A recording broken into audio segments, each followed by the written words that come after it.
to make that some of his core characteristics. We want to make performances out of that.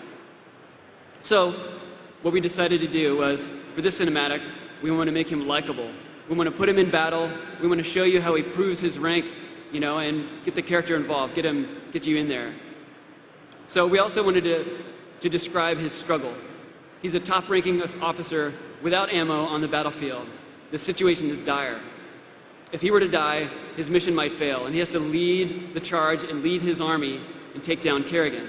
So we definitely wanted to show the struggle, make him show just on the very, very edge of survival in the cinematic. On this particular clip, one of our actors/animators is bayoneting one of the Zerglings, but he doesn't have a Zergling to act against. So the challenge is to come up with something that is a starting point. We get some information about body mechanics and weight in this sort of film, but we have to do the rest in animation. So we get into animation, we take all of our planning, our previs, our storyboards, and this live action reference that we did, we distill it down, we take the most important elements, and then we start animating the scene. Some things get cut out, some things get emphasized. For the first pass animation, our main goal is to take our core elements and our core values of weight, anticipation, and strong posing. And hopefully by this time it's also cutting a little bit better as well in the edit. Next, after that, we go to our second pass of animation. Here, hopefully, we've refined the body mechanics, and we also get a chance to put in some of the core characteristic values that we talked about earlier, like being quick-witted, the struggle, and things like that. To be specific, we wanted to show how he reacts and how strong he reacts, how quickly he reacts after running out of ammunition. He makes a decision, he goes for it, and he fights hand-to-hand combat against the Zerglings. Also, just to show the weight, he has to put his full body weight into the Zergling. And if you watch at the very end, he has a little stutter step. He has to put so much weight into the throw and so much force, he has a little side step, a little stutter step there.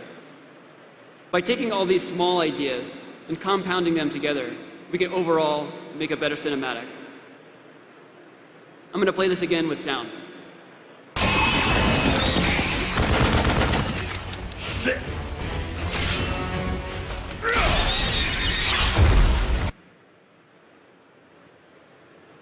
All right, now I'm going to hand it back to Scott, talk a little bit about what happens when you finish the animation and you export it to the game.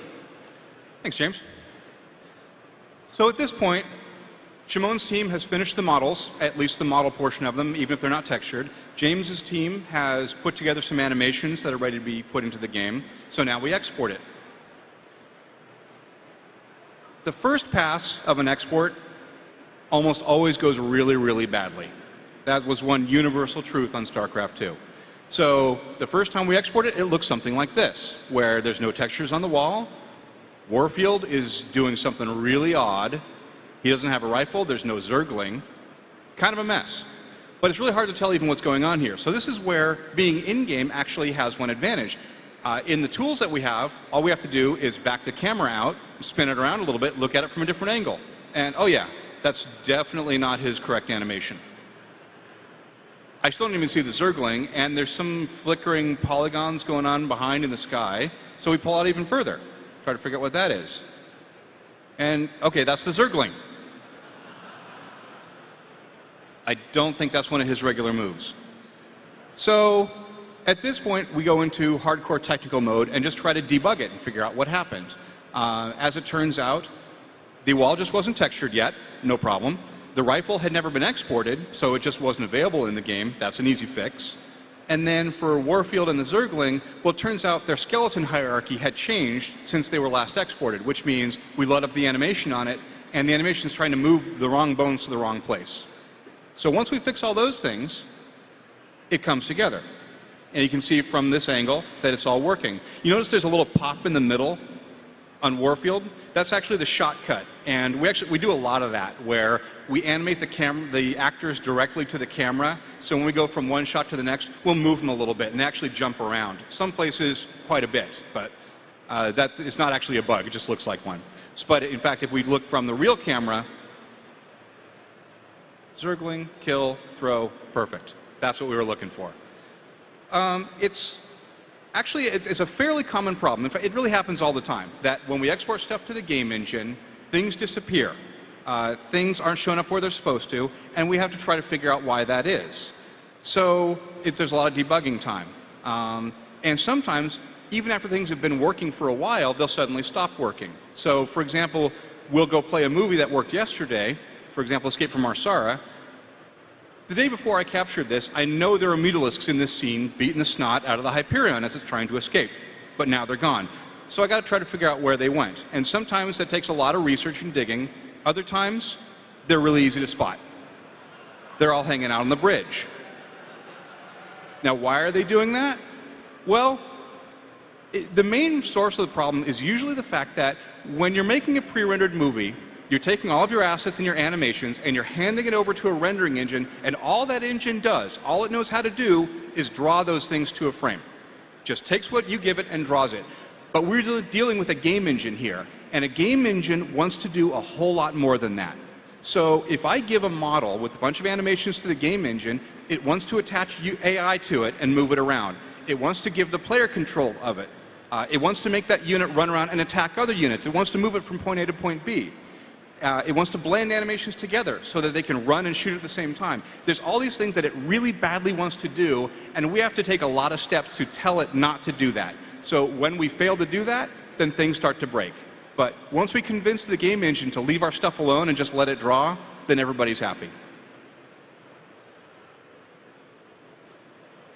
So now that it's running in the engine, we can start lighting. And for that part, I'm going to hand it off to Shimon again. Thanks, Scott. Right, so once everything's exported into the engine and the animation is done, we require locked cameras as well most of the time. Then we can start lighting. First thing we really want to do when we start lighting is kind of find out what environment is the character in, where's he at. In this case, we know it's Char. We know Char is it's a pretty harsh environment. It's filled with lava, it's actually infested with Zerg. So not a nice environment to be in.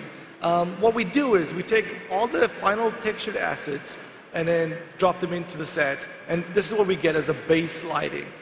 Then what we try and do is basically we add just default lighting. We just want to explore what the character, how he reacts to lights. Where does the specular shine, where doesn't it, and where's the best place it can be. After that, we actually add ambient occlusion.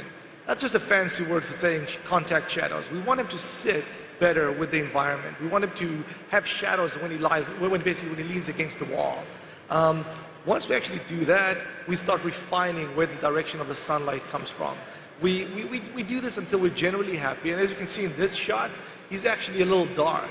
But that's actually when character lighting physically starts, when we actually have this base to work on, the base lighting. And basically in Start 2, most of our characters have 3 lights to them. That's not a golden rule we had, but we gave him 3 lights. So Warfield's first light went onto his face. We wanted to make sure you could see his face. We wanted to make sure the emotion on his face was seen, and this was our first light we were going to give it to him. Our second light was basically on the bayonet.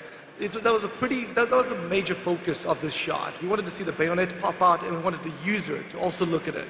But what started to happen here in this shot was basically Warfield was too integrated with the background. So for the third light, what we did is we basically rim light him and the gun.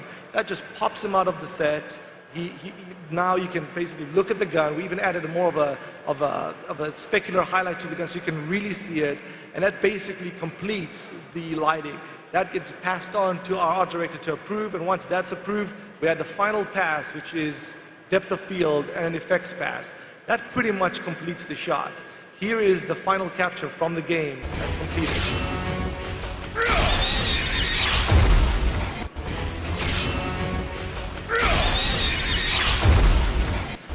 And with that, I'll pass you on back to Jane for localization.